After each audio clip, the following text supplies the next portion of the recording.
ओम शांति, ओम शांति, ओम शांति।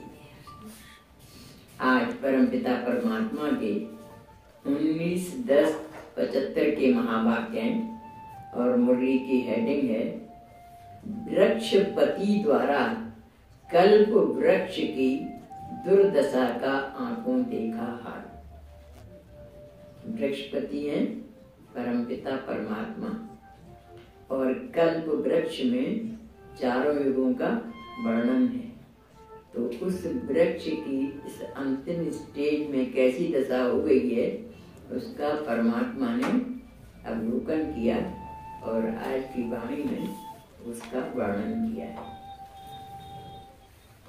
मनुष्य सृष्टि रूपी वृक्ष की बीज रूप और नए कल्प वृक्ष के रचयिता परम पिता शिव वृक्ष की सैर का समाचार सुनाते हुए बाबा बोले।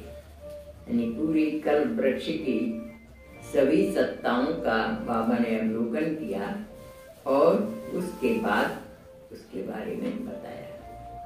आज वृक्षपति और आदिदेव दोनों ही अपने वृक्ष की देख रेख करने गए। कौन कौन गए? शिव बाबा और आदिदेव ब्रह्मा बाबा वृक्ष की देख रेख करने गए। आदिदेव अर्थात साकार मनुष्य सृष्टि का रचयिता बाप यानी प्रजापिता ब्रह्मा ने जब वृक्ष को चारों ओर से देखा तो क्या देखा? हर एक मनुष्यात्मा रूपी पत्ता पुराना तो हो ही गया है, लेकिन मेजॉरिटी पत्तों को बीमारी भी लगी हुई है। यानी सभी पत्ते आत्माएं क्या हैं? वृक्ष के पत्ते हैं।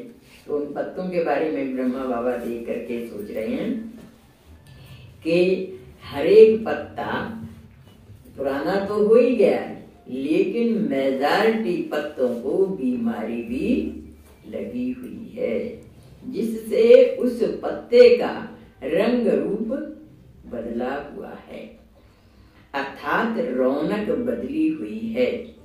एक तरफ राज्य सत्ता को देखा, दूसरी तरफ धर्म सत्ता और तीसरी तरफ भक्ति की सत्ता और चौथी तरफ प्रजा की सत्ता। यानी चारों सत्ताओं को बाबा ने देखा। ये चारों ही सत्ताएं बिल्कुल अंदर से शक्तिहीन खोखली दिखाई दी। कैसे दिखाई दी? अंदर खाली, बाहर से सिर्फ रूप रहा हुआ था। जैसे दीमक लगती है तो अंदर से खाया हुआ होता है, सिर्फ बाहर का रूप ही दिखाई पड़ता है। ऐसे मनुष्यों की स्थिति मतलब अंदर से बिल्कुल खोखले हुए हैं, कोई डिवाइन वैल्यूज नहीं रहे हैं, लेकिन ऊपर से पंप एंड शो प्रदर्शन ऐसा है जैसे हम बहुत अच्छे हैं तो दिखाई पड़ता है। ऐसे ही राज्य सत्ता, अब एक एक सत्ता के बारे में बाबा बता रहे हैं। ऐसे ही राज्य सत्ता में राज्य की सत्ता नहीं थी, नाम राज्य, लेकिन अंदर दिन रात एक दूसरे में खिंचातान अर्थात ईर्ष्या की अग्नि जल रही। जैसे आज देखते हैं ना, पार्टियां हैं, चुनाव होते, कितना अपनी हमारी पार्टी जीत जाए दूसरी की पार्टी की बदनामी करने में कसर नहीं करते। तो सिद्धांत प्रियता उतनी नहीं रही है जितनी हमारी कुर्सी बरकरार रहे इसकी राजनीति हो गई है।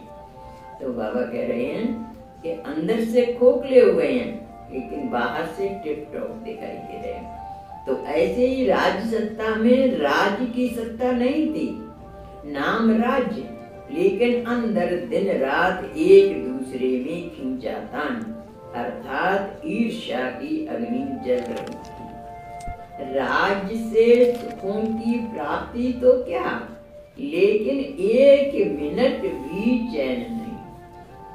यानी राज्य का सुख हो तो वो सुख की प्राप्ति तो क्या 1 मिनट भी चैन नहीं, नींद का भी चैन नहीं।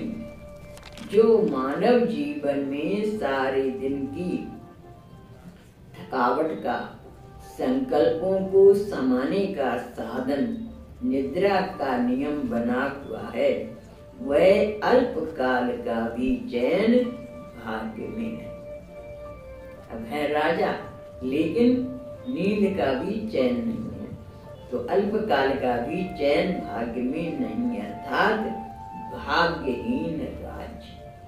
न राज सत्ता, न राज्य द्वारा अल्पकाल की प्राप्ति की सत्ता, ऐसा सत्ताहीन राज्य देखा।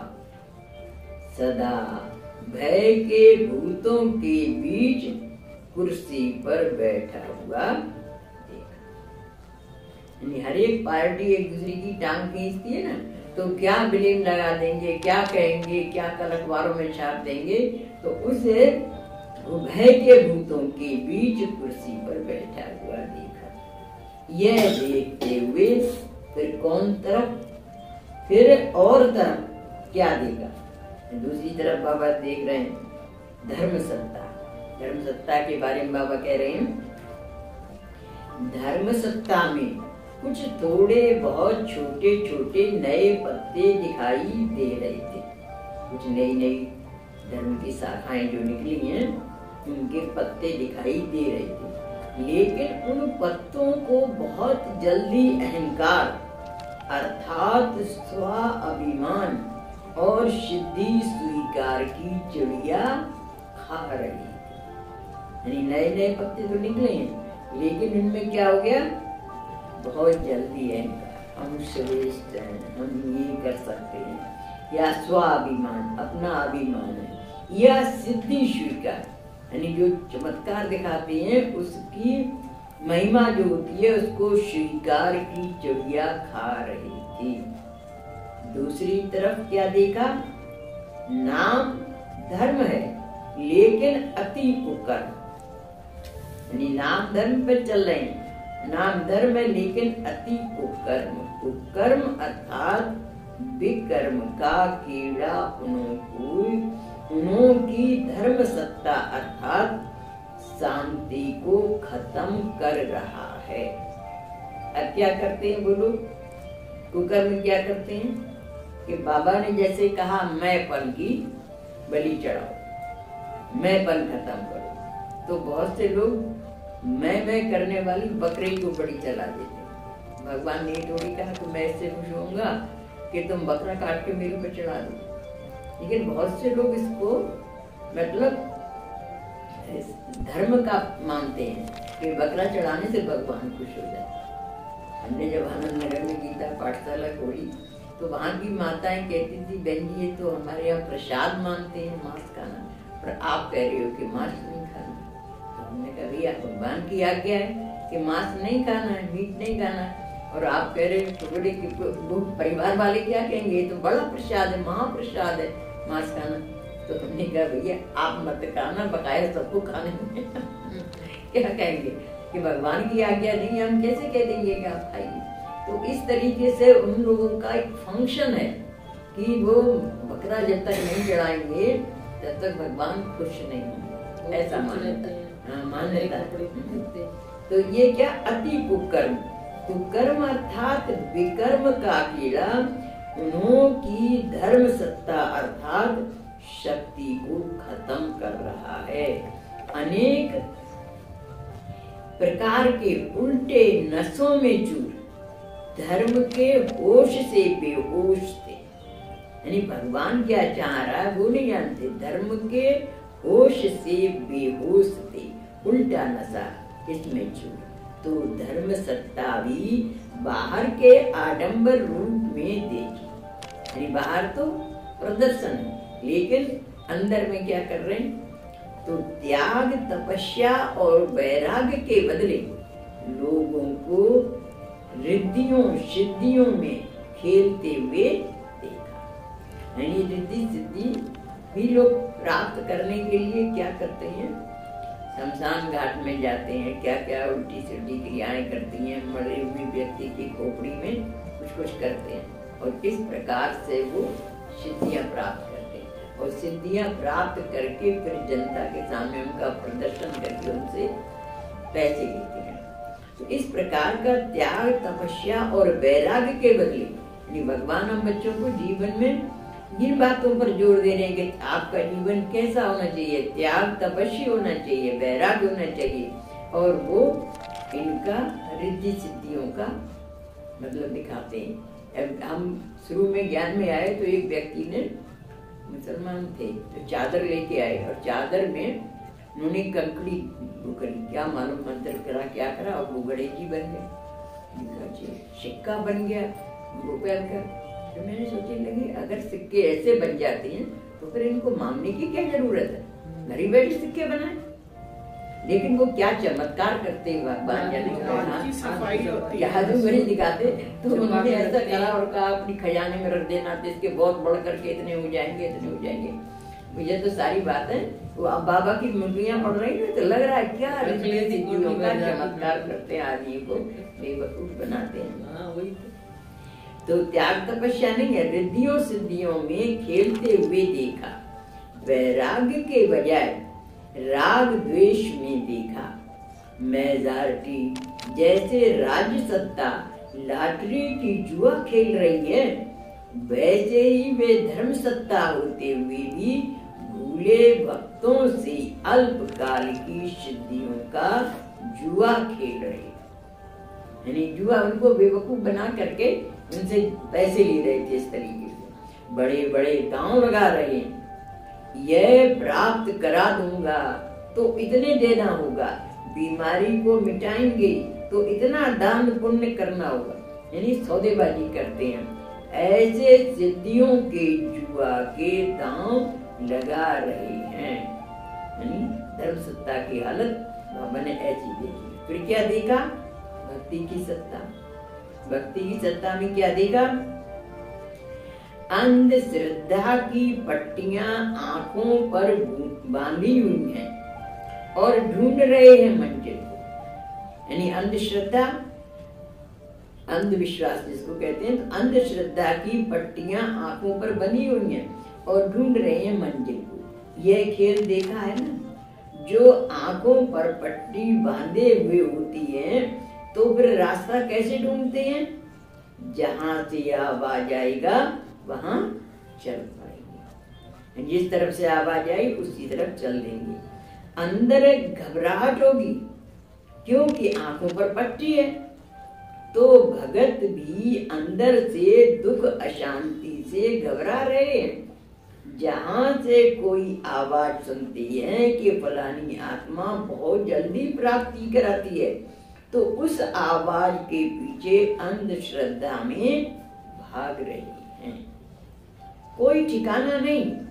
दूसरी तरफ गुणियों के खेल में इतने मस्त कि यदि कोई घर यानी परम धाम का सही रास्ता बताए तो कोई सुनने के लिए तैयार, कोई घर की तरफ इशारा भी करे तो सुनने के लिए तैयार है। भक्ति की सत्ता है अति स्नेह की, लेकिन स्नेह की सत्ता स्वार्थ में बदल गई है। स्वार्थ का बोलबाला होता है, सब स्वार्थ में भिखारी दिखाई दिया, सब स्वार्थ में भिखारी दिखाई दिया। शांति दो, सुख दो, संबंधी की आयु बड़ी कर दो, संपत्ति में वृद्धि कर दो, यह दो वह दो। ऐसे भीख मांगने वाले भिखारी में क्या करते हैं, बस भीख मांगते रहते, ये कर दो वो कर दो। तो भक्तों को भिखारी रूप में देखा। और आगे चलो, अब हमने भी बचपन में क्या देखा, खाली लक्ष्मी नारायण राम सीता इनके ही मंदिर देखे। फिर थोड़े बड़े हुए तो एक वो संतोषी माता का व्रत चला, उसमें कहते बड़ी जल्दी मनोकामना पूर्ण हो जाती है। तो उनकी बहुत चर्चा चली, बहुत चर्चा संतोषी माता के ऊपर किताबें आने लगी। मतलब वो शुक्रवार का व्रत करो, चना गुड़ खाओ। अब इसमें क्या है, भगवान की अंदरूनी भावना को तो नहीं समझा कि कभी ऐसी स्थिति आ जाए कि आपके घर में भोजन की व्यवस्था ना हो तो चना गुड़ खा के भी गुजारा करना पड़े, तब भी संतुष्ट रहना, अंदरूनी भाव ये। अब उस भाव को तो नहीं समझा और खट्टा नहीं खाओ, यानी खटाई नहीं खाओ। उन्होंने स्थूल एक परंपरा बना दी कि शुक्रवार का व्रत, आज खट्टा नहीं खाना है और गुड़ चना खा के व्रत करना। तो ये नकल अंधविश्वास, इसको बाबा कह रहे हैं अंधविश्वास, कि अंदर का भाव क्या है उस भाव को तो नहीं समझा। खाली उस दिन नहीं खटाई खा रहे हैं, बकाया सब दिन खटाई खा रहे हैं। जो उसका भाव है कि आपके संबंध सबसे मिठास से होनी चाहिए, जैसे बाबा मीठा बच्चा कहते हैं, ऐसे मधुर स्वभाव बनाओ। वो मधुर स्वभाव की भावना खत्म, खट्टा नहीं खाना, स्थूलता में आ गई। तो यही बाबा कह रहे हैं कि अंधश्रद्धा की पट्टियां आंखों पर बंधी हुई। अब आए फिर प्रजा की सत्ता। तो प्रजा की सत्ता में क्या देखा, सभी चिंता की चिता पर बैठे हुए हैं, खा भी रहे हैं, चल भी रहे हैं और कोई कर्म भी कर रहे हैं, लेकिन सदैव यह भय का संकल्प है कि अभी तीली अर्थात आग लगी कि लगी। संकल्पों में स्वप्न मुआफिक यह दिखाई देता रहता है कि अभी पकड़े गए कि अभी पकड़े गए, यानी उल्टे सीधे फौजरी के चालसाजी के काम करते हैं। इसको कहते हैं डायरेक्टनेस, कहना चाहिए ब्लैक मनी। अर्थोपार्जन कर रहे हैं, तनख्वाह 10,000 ला रहे हैं, 40,000 कहाँ से ला रहे हैं? तो ब्लैक मनी आ रही है दूसरी तरीके से, रिश्वत से या किसी गलत साधन से। तो फिर डर भी भय, पकड़ गए, पुल पट्टी खुल गई तो पकड़े जाएंगे। तो पकड़े गए कभी राज सत्ता द्वारा, कभी प्रकृति की आपदाओं द्वारा, कभी डाकुओं द्वारा। ऐसे ही संकल्पों में स्वप्न देखते रहती, यानी उनके अंदर प्रजा में क्या है, गलत काम करने के कारण भय का डर हमेशा बना रहता। तो संकल्पों में स्वप्न देखती रहती, ऐसी चिंताओं की चिता पर सवार, परेशान, दुखी और अशांत थी, जो कोई रास्ता नजर न आई जिससे अपने को बचा सकें। वहां जाएं तो आग है, वहां जाएं तो पानी है, एक तरफ आग है एक तरफ पानी है, तो कहाँ जाएं? तो पानी। ऐसे चारों ओर की टेंशन यानी तनाव के बीच घबराए हुए नजर आई। यह थी आज की सैर, यानी चारों सत्ताओं में सबके अंदर भय, मतलब डर, अंधविश्वास, इन सब चारों सत्ताओं को बाहर से तो दिख रहे हैं अच्छे, लेकिन अंदर से सब खोखले हो गए। तो ये आज की सैर देखी। जब यह सैर कर लौटे तो नए वृक्ष की कलम को देखा। नए वृक्ष की कलम यानी बाबा ने अपने बच्चों को देखा। कलम में कौन थे? आप सभी अपने को कलम समझते हो। जब पुराने वृक्ष को बीमारी लग गई, जड़ जड़ीभूत हो गया, जड़ जड़ीभूत माने सब जड़ से हिल गए, अब नया वृक्ष आएगा। आप आधार मूर्तियों द्वारा ही होगा, यानी अब नया वृक्ष क्या बनेगा? हम बच्चे जो ज्ञान में चलने वाले हैं, नए आप आधार मूर्तियों द्वारा ही होगा। ब्राह्मण है ही नए वृक्ष की जड़ें, अर्थात फाउंडेशन। आप हो फाउंडेशन। तो देखा कि फाउंडेशन कितना पावरफुल निमित्त बना हुआ है, यानी जो जड़ में बच्चे थे वो बहुत ही पावरफुल, शक्तिशाली थे। जब ब्रह्मा बाप को चारों ओर की दुर्दशा देखते हुए संकल्प आया कि अभी अभी बच्चों के तपस्वी रूप द्वारा योग अग्नि द्वारा इस पुराने वृक्ष को भस्म कर ले। उनके मन में आया कि ये पुराना वृक्ष खराब हालत में आ गया है तो इसको भस्म कर दे। बच्चों को इतनी तपस्या कराएं, तपस्वी रूप द्वारा योग अग्नि द्वारा पुराने वृक्ष को भस्म कर दें। इतने में तपस्वी रूप ब्राह्मण व रूहानी सेना इमर्ज की। बाबा ने उन सबको देखा, इमर्ज की। सब तपस्वी रूप में अपने अपने यथाशक्ति फोर्स यानी शक्ति लगा रहे थे। योग अग्नि प्रज्वलित हुई दिखाई दे रही थी। संगठन रूप में योग अग्नि का प्रभाव अच्छा जरूर था, लेकिन विश्व के विनाश अर्थ विशाल रूप नहीं था। बाबा ने साकार में थे तो बहुत बहुत भट्टियां कराई, यानी दिन रात भट्टियां चलती थी, 7-7 दिन मौन भट्टियां चलती थी, इतनी भट्टियां कराई।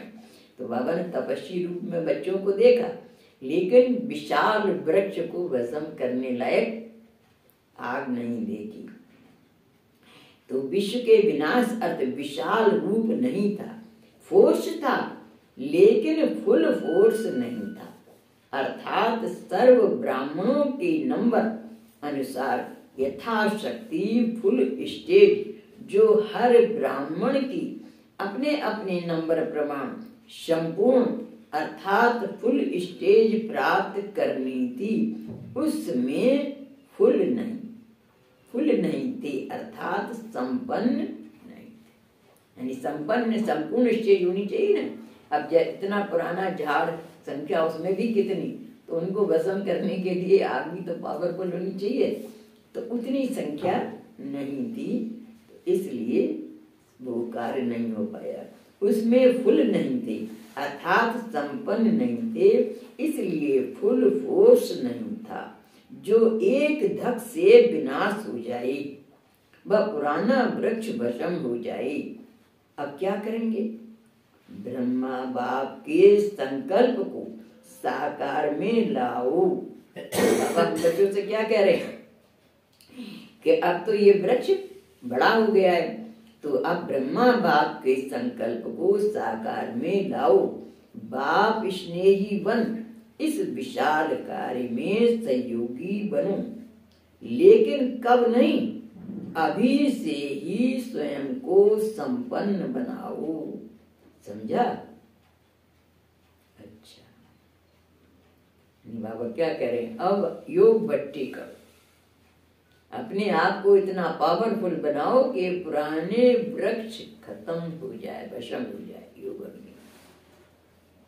ऐसे संकल्प को साकार करने वाले, स्नेह का रिटर्न सहयोग में देने वाले, सदा रहम दिल विश्व कल्याणकारी स्थिति में स्थित होने वाले, अचल और अडोल रहने वाले और ऐसे सदा शुभ चिंतन में रहने वाले शुभ चिंतक बच्चों को बाप दादा का याद प्यार और नमस्ते।